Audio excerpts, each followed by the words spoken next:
How you doing? Good, man. Kurt from hollywookiee.com. All right. It's not Bobcat, it's Kurt. So Yeah, no, I see that. That's funny. I'm like, oh man, I almost wore a black shirt as well, so I should have. You got the Western shirt too. Yo, dude, that's all I wear. It's crazy. It's all I freaking wear. I almost wore my black one, which would have been almost virtually identical to yours. Crazy. So, All yeah, right. you know, I try to keep up with you guys in style. I gotta say, like, let me start with What the Fuck podcast. It is brilliant. Thanks, man. It is the interviewing stuff that I've wanted everybody to do. This long form interview and conversational interview is so difficult. Were you consciously trying to do that, or were you just like, fuck it, I'll have them come over and whatever happens happens? Yeah, I don't. You know, it's like I never really saw them as interviews. I always saw them as conversations. Yeah. And I still frame them that way in my head. You know, I've become a little more respectful in terms of making sure that, you know, if I have somebody that's done, you know, I don't want to miss like Oscars or, you know. Sure, yeah. I don't want someone to leave and go, oh my God, he cured cancer, that guy. Why didn't I talk to him about I that? just missed that possibly. But yeah, it was always, it evolved out of my need to talk to people in general. You know, when I started, I was in a pretty bad space. Yeah. And I just really needed to talk, period. Is it still as cathartic to you now as it was Oh when you yeah, started? well it's different now. Like now, like my neediness is, I think, shifted a little bit. So like, and now like I feel a little better, but it makes me more available to their story. Like I still get very moved. Sure. Even when like I was just in, who was I talking to yesterday? Oh, Monty Hall. Really? Yeah, his grandson, you know, emailed me, said, you should talk to my grandfather, Monty Hall. And I'm like, all right, Hell yeah. I'll talk to Monty Hall.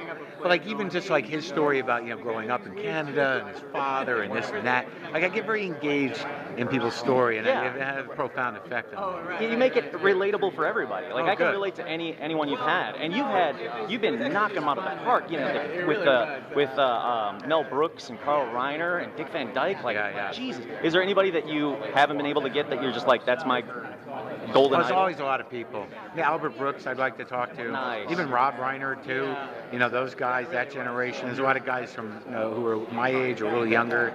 Farrell and Carell and Vince Vaughn. I haven't talked to any of those guys. Oh, yeah. I just had Rogan. I think Jonah might do Really? it. Jonah Hill. Oh, he's a tough one. I've interviewed him, and I'm like, I'm not saying that you wouldn't have Yeah. a problem. You're a pro, but Well, he actually emailed me because I tried to get him a year or so ago, and he was like, I don't know. He kind of just. And then he wrote me recently. He's like, I think I'm ready. Yeah. people have to prepare to talk to you. I love I that. think they do. They like Favreau was like he came Yes. fully prepared. Oh my God, he was like he had the interview already done in his head. He was had like, the beginning set up and like, great. oh, that was It was great. brilliant. It was great. Yeah. So my other love is vinyl. Bought anything good lately? What should I be getting? Well, you know, after the Fogerty interview, Yeah. his label's Vanguard, and they're releasing all of their shit. Really? Like, you know, they did the Newport Folk Festival and Newport Blues Festival. They did like Skip James when he resurrected, his Buddy Guy album. There's a Big Mama Thornton album, a live one called Jail, from a Really? jail. But the Skip James today, it's called Skip James Today on Vanguard. It's a reissue, but they're taking them from their master tapes. Nice. So it's not like reissued off of vinyl. You know, like there's an integrity to it. And those albums, the Buddy Guy album too, those albums on Vanguard are great. Oh, dude, I'm gonna get that definitely. Are you a blues guy? Yeah. Oh, hell yeah, man. That Skip James Today album's great. And go to Vanguard and see what's on their website. But the Skip James and the Big Mama Thornton thing is great. And Really? and that Buddy Guy one. Yeah, go look. And they did Merle Haggard's Yeah. new records, and also Levon Helm's last few records. Oh, I didn't know that one. Yeah, and they've got Mark Lanigan on there too, and like John Fahey.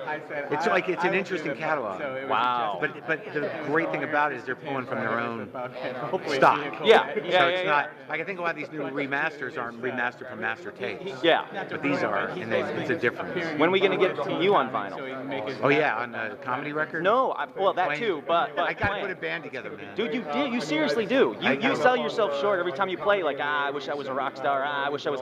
Dude, you are, man. I listen to you got a great blues sound, and Yeah, okay, I'll do it. that's all I'm saying. That's all I'm saying. All right, I guess let's talk about the show real quick. All right, so show, freaking brilliant. I'm glad they didn't puss out, water it down. It's your voice. Like, Yeah. is it hard for these guys to get your voice? I know you're in the room with them, or them. But No, because I'm like, I'm not going to say that. I can say that. How about if I say it like this? We good? Yeah, so I'm there through the whole process of everything. So there's nothing going to come out of my mouth that I didn't okay to come out of my mouth. So really it was just a matter of like, with them, you know, it really became a choice of like, well, do we really want to pollute this moment with a joke, or can we let it sit? Yeah. Like in the creation of it, in the writing of it, I was like, I'd rather err on the side of emotional honesty than err on the side of bad jokes. Oh, sure. So that really became the deliberations. Right? Let's let this sit. If we can get the tone right, next season, we'll have something to work with. Nice. To see how what I'm capable of, because I've never done any of this before. Sure.